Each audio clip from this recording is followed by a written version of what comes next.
Cybersecurity has become a strategic priority for CEOs in the post-pandemic economy. Why is that? Because the pandemic has created a new set of opportunities for cyber criminals, and as such we need to rethink our approach to cybersecurity across the board. Here are 3 areas on which we should be focusing. First, we need to protect our remote workers and devices. The pandemic has forced many businesses to shift to a work-from-home model, which means more people are accessing corporate resources through personal devices and networks.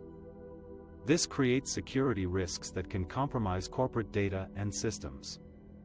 We need to ensure that our remote workers have the right tools and training to secure their devices and connections, and that we have the visibility and control to monitor and manage any potential threats. Second, we need to protect our critical infrastructure from a cyber pandemic.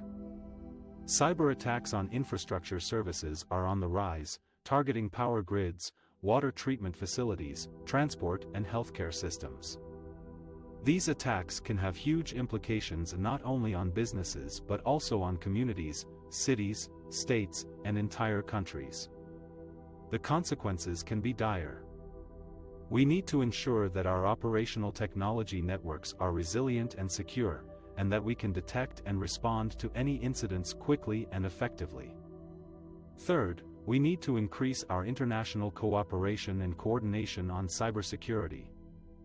The pandemic has shown us that we are all interconnected and interdependent, and that cyber threats do not respect borders or boundaries.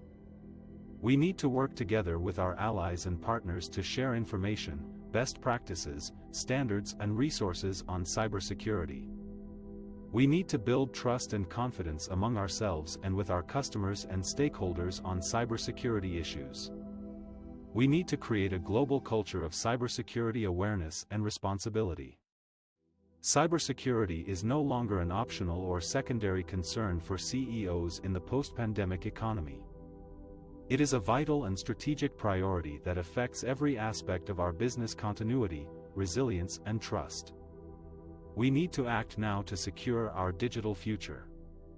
Cybersecurity is a top priority for CEOs in the post-pandemic economy, as cyber threats have increased in frequency and severity due to the rapid digital transformation and remote work.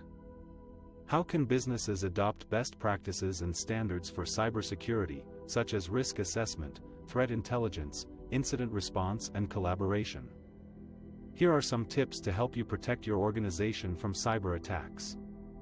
Establish a robust cybersecurity policy. A cybersecurity policy serves as a formal guide to all measures used in your company to improve cybersecurity efficiency. It should define the roles and responsibilities of different stakeholders, the acceptable use of IT resources, the security controls and procedures, and the reporting and escalation mechanisms for cyber incidents.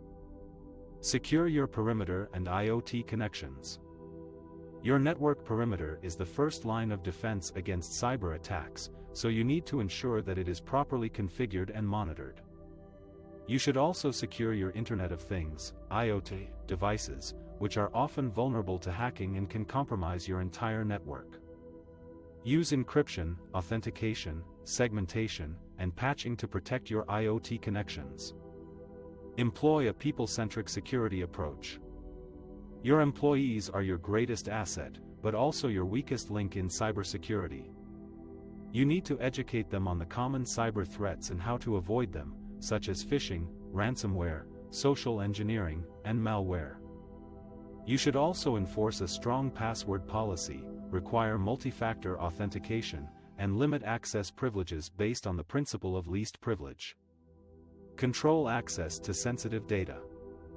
Data is the lifeblood of your business, and you need to protect it from unauthorized access, modification, or deletion. You should classify your data according to its sensitivity and value, and implement data protection measures such as encryption, backup, recovery, and deletion.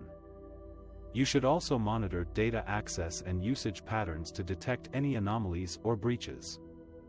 Manage passwords wisely. Passwords are one of the most common ways to authenticate users and grant access to systems and data. However, passwords can also be easily guessed, stolen, or compromised by hackers. You should use strong passwords that are long, complex, and unique for each account. You should also change your passwords regularly, avoid reusing them across different platforms, and use a password manager to store them securely. Monitor the activity of privileged and third-party users. Privileged users are those who have elevated access rights to critical systems and data, such as administrators, executives, or contractors. Third-party users are those who access your network or data through external services or vendors. Both types of users pose a high risk of insider threats or supply chain attacks if they are compromised or malicious.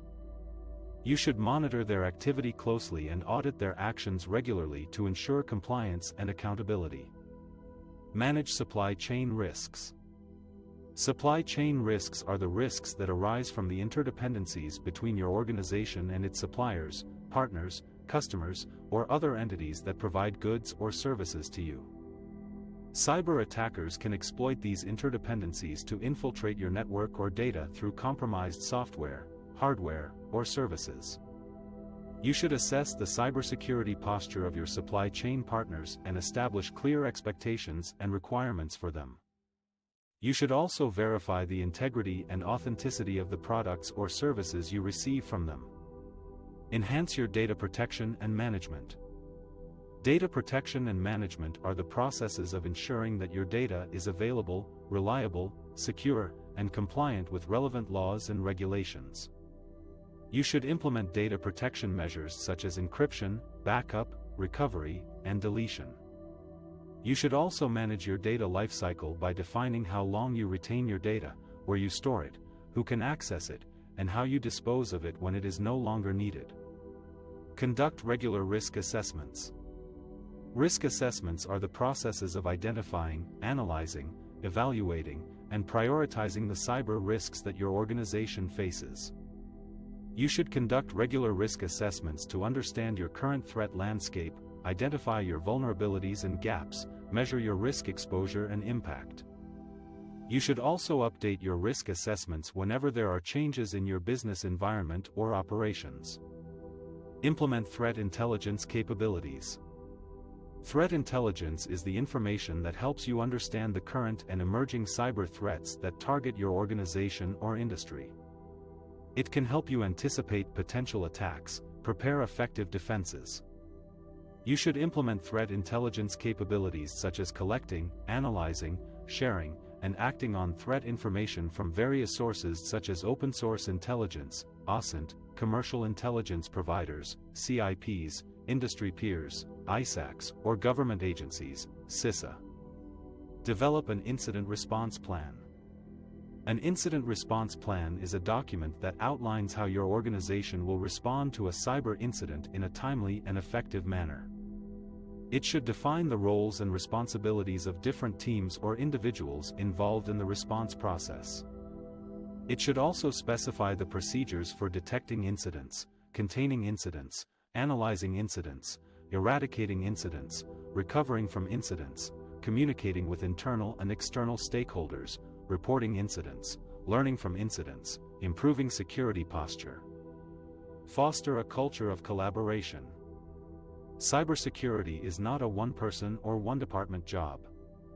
It requires collaboration across different functions within your organization such as IT Security Operations Center, SOC, Legal Counsel, LC, Public Relations, PR, Human Resources, HR, etc.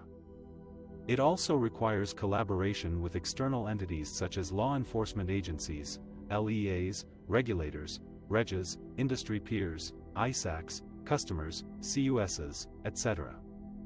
You should foster a culture of collaboration by establishing clear communication channels, sharing best practices, providing feedback, coordinating actions, building trust, aligning goals. These are some of the best practices and standards for cybersecurity that can help you protect your organization from cyber attacks in the post-pandemic economy. By following these tips, you can improve your cybersecurity posture, reduce your cyber risks, enhance your business resilience, increase your customer confidence, gain a competitive edge.